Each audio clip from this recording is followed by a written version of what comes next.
ప్రతి సంవత్సరం జగన్ జూన్లో రైతు భరోసా అమౌంట్ ప్రతి రైతుకు క్యాలెండర్ పెట్టి మరీ ఇచ్చాడు. జగనే ఉండింటే అమ్మఒడి డబ్బులు ఈ పాటికి తల్లులకు వచ్చి ఉండేటివి. ప్రతి సంవత్సరం ప్రతి జూన్లోనూ అమ్మఒడి డబ్బులు తల్లులకు వచ్చిన పరిస్థితులు. జగనే ఉండింటే ప్రతి ఏప్రిల్లో మహిళలకు సంబంధించి అక్క చెల్లెమ్మలకు సంబంధించిన 0 వడ్డీ డబ్బు ఈ పాటికి వచ్చి ఉండేది.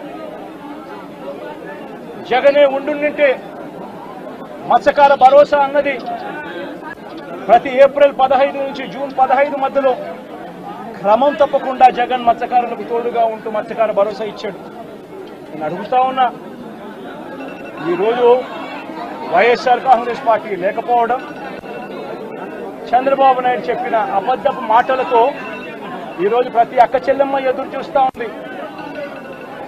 ఆ రోజు చంద్రబాబు నాయుడు అన్న మాట, జగన్ అయితే కేవలం 15,000 మాత్రమే ఇస్తాడు పిల్లల్ని బడికి పంపిస్తే, చంద్రబాబు నాయుడు అధికారంలోకి వస్తే 15,000 నీకు, 15,000 నీకు, 15,000 నీకు, 15,000 నీకు, 15,000 నీకు, నలుగురున్నారా మీ ఇంట్లో పిల్లలు 60,000, మళ్ళా ఇంట్లో వాళ్ళ అమ్మను చూపించి నీకు 18,000. ఇవన్నీ మాటలు మాట్లాడి ఈరోజు ప్రతి అక్క అడుగుతా ఉంది. ఎన్నికలప్పుడు నువ్వు చెప్పిన మాట ఏంది? ప్రతి 18 సంవత్సరాలు నిండిన ప్రతి వయసు గల అక్క, 18 నుంచి 59 సంవత్సరాలు గల వయసు గల అక్క చెల్లెమ్మకు ప్రతి నెల 1,500 ఇస్తానన్నావు. ఈరోజు రాష్ట్రంలో ఓటర్ల జాబితా తెలుసు మీకు. 4,12,00,000 మంది ఓటర్లు ఉన్నారు. ఓటర్ల జాబితా అంటే దాని అర్థం ఏమిటి? దాని అర్థం వాళ్ళందరూ కూడా 18 సంవత్సరాలు పైబడిన వయసు పడిన వాళ్ళనే కదా దాని అర్థము. మరి అందులో 2,10,00,000 మంది అక్క చెల్లెమ్మలు ఉన్నారు, 18 సంవత్సరాలు పైచిలుకు పడిన వాళ్ళు. ఆ 2,10,00,000 మంది అక్క చెల్లెమ్మలకు పెన్షన్ తీసుకుంటున్న వాళ్ళు కాస్తో కూస్తో కొంచెం పక్కన పెట్టినా కూడా 1,80,00,000 మంది అక్క చెల్లెమ్మలు ఈరోజు మాకు 1,500 ప్రతి నెల ఇస్తానన్నావు, ఏమైంది మా 1,500, మా పరిస్థితి ఏమిటి, నీకు ఓటేసాను నీ మాటలు నమ్మి అని చెప్పి అడుగుతా ఉన్నారు అక్క చెల్లెమ్మలు. ప్రతి అక్క ప్రతి పిల్లలు అడుగుతా.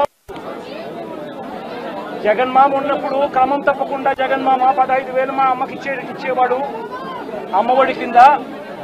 నువ్వు తల్లికి వందనం అన్నావు, మా ఇంట్లో 9 పిల్లలు ఉన్నారు, 60,000 మా ఇంటికి ఇస్తానన్నావు, ఎప్పుడు ఇస్తావు, ఎందుకు ఇవ్వడం లేదు అని చెప్పి అడుగుతా ఉన్నారు. పిల్లలు అడుగుతా ఉన్నారు, తల్లులు అడుగుతా ఉన్నారు, ప్రతి రైతు అడుగుతా ఉన్నాడు. వ్యవసాయం మొదలైపోయింది, వేగంగా నీకు వ్యవసాయం పనులు జరుగుతూ ఉన్నాయి. రైతు భరోసా సొమ్ము జగన్ ఉంటే వచ్చేది. నువ్వు 20,000 రూపాయలు ఇస్తానన్నావు రైతు భరోసా కింద. పెట్టుబడి సహాయం కింద 50 లక్షల మంది రైతన్నలు ఇవాళ అడుగుతా ఉన్నారు, మా పెట్టుబడి సాయం కింద 20,000 ఇస్తానన్నావు, ఏమైందా డబ్బు అని చెప్పి రైతన్నలు ఎదురు చూస్తూ అడుగుతా ఉన్నారు. వచ్చాడు, వచ్చిన తర్వాత ఏం చేశాడు? బండి డోర్ తీసి చక్కగా నోరు ఓపెన్ చేసి ఇలా పెట్టి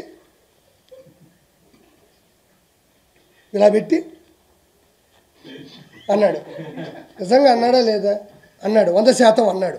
ఒరే మనం ఏం మనుషులవి, మనం ఏడుండాము?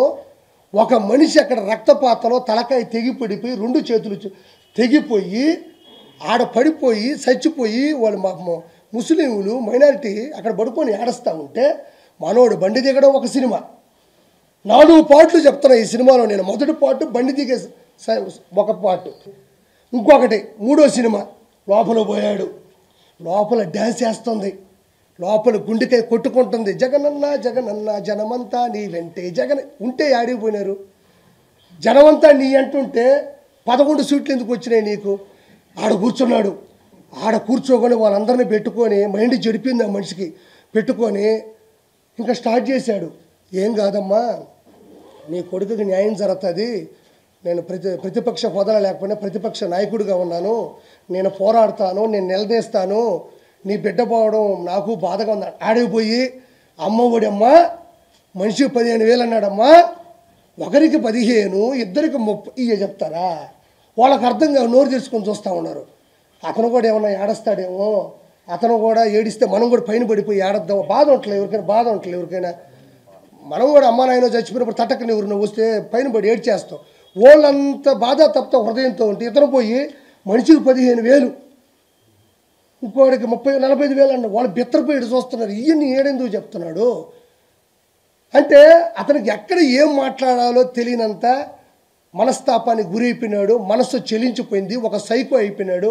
అతను ఎర్రగడ్డ మెంటల్ హాస్పిటల్లో చేర్పించడంలో ఎటువంటి సందేహం లేదు.